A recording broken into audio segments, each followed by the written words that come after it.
Então, essa parte, como tem as queimadas e outros, por exemplo, o desmatamento, pode resultar na perca de habitat de outras espécies e também outro problema que a gente tem visto são animais indo para grandes centros urbanos e também animais em ameaça de extinção e até animais que foram quase extintos ao longo da história da humanidade. Esse é um problema que a humanidade vem enfrentando. Quais seriam os meios assim para talvez amenizar isso? Por exemplo, um animal que perdeu o habitat, ele tem que ser levado para um centro? Como é que pode ser feita essa parte? Então, o que acontece são duas situações acontecem. Existem animais que eles se adaptam a sobreviver no meio urbano. Então, eu vou colocar fogo na casa dele, ele vai falar assim, eu vou morrer porque pegou fogo e eu não tenho para onde ir. Ele não, ele vem para a cidade, se adapta a viver muito bem na cidade, vive melhor na cidade do que no meio ambiente natural dele. Outros animais, pelo contrário, eles não têm a capacidade de se adaptar de forma alguma a viver no meio ambiente natural. Então eles vão vai se diminuindo a população desses animais e eles vão entrando em risco de extinção e podem até ser extintos.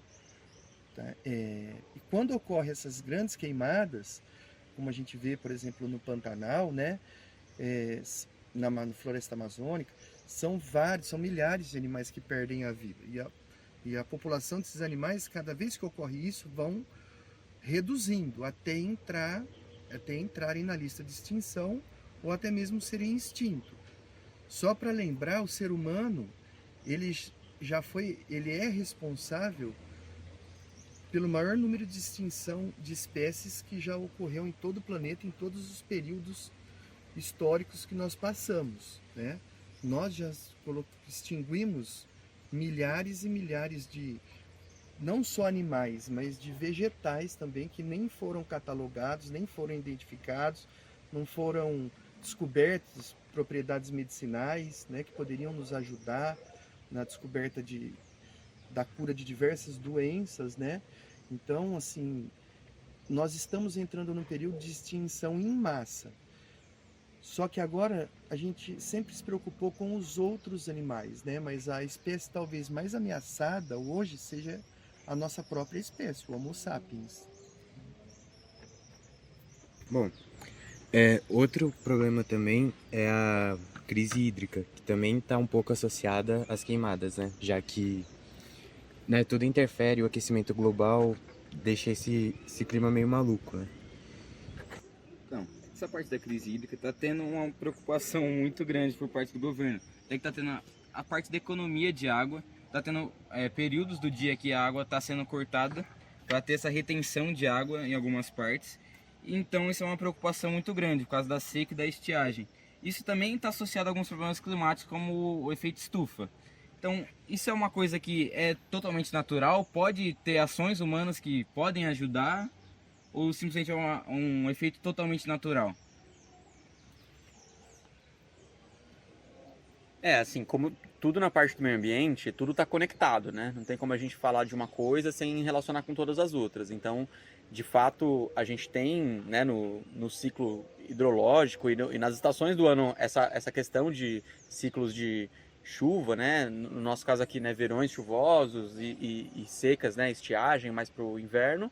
Só que a gente vê, né, como várias outras questões, é um agravamento dos extremos, né? A gente está vendo cada vez mais eventos extremos, desastres, justamente porque as mudanças que o ser humano fez, né, no ambiente natural e a expansão das cidades, a impermeabilização do solo, tudo isso tem gerado o aumento dos extremos. Né? A gente tem períodos mais longos de estiagem e quando chove, muitas vezes essa chuva vem toda de uma vez. Né? A gente tem eventos de chuva mais fortes, mais intensos, e isso se agrava porque além do evento às vezes está vindo mais intenso, né, um período de retorno menor, ou seja, uma chuva intensa, uma chuva extremamente forte, ela acontece com uma frequência maior do que ela era esperada ou do que ela acontecia antes.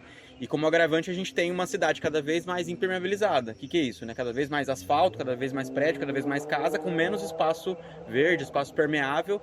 Então, além de chover mais, de chover de uma forma mais intensa, essa água não tem para onde infiltrar, para onde escoar rapidamente. Né? Então a gente tem alagamentos, inundações, esses eventos como a gente presenciou aqui em Araraquara recentemente.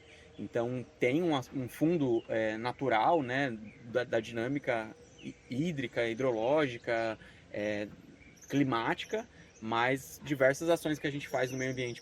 Por exemplo, esse solo cada vez mais impermeável, essa mudança da atmosfera, né, climática, que aumentando essas temperaturas, né, por conta das emissões de gases de efeito estufa, geram uma situação de cada vez mais incerteza, né, de que a gente não sabe quando vai ser a próxima chuva extrema, quão preparado a gente está, e por isso se preparar para esses eventos é bastante importante, é alguma coisa que a gente tem pensado bastante aqui na Secretaria de Meio Ambiente de Araraquara. Uma coisa importante é dizer que a água tem usos múltiplos. Então a água, ela serve para o abastecimento urbano, mas ela tem que servir para a irrigação das culturas, dessedentação de animais, tem que servir para transporte, né, de cargas de pessoas, recreação, lazer, saneamento básico, então uso industrial. Então a água não aumenta e nem diminui. A quantidade de água do planeta, ela se mantém.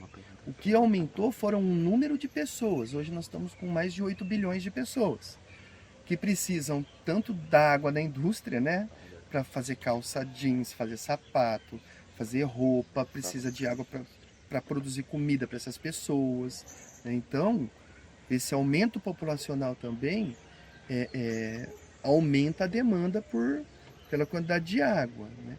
E só para complementar, é bom lembrar que as árvores, elas são fábrica de chuva, né? As árvores, elas fabricam chuva através da evapotranspiração, né? Que é a transpiração de água das folhas que vão para a atmosfera, fazer com que as nuvens ficam carregadas e acabam ocorrendo a chuva.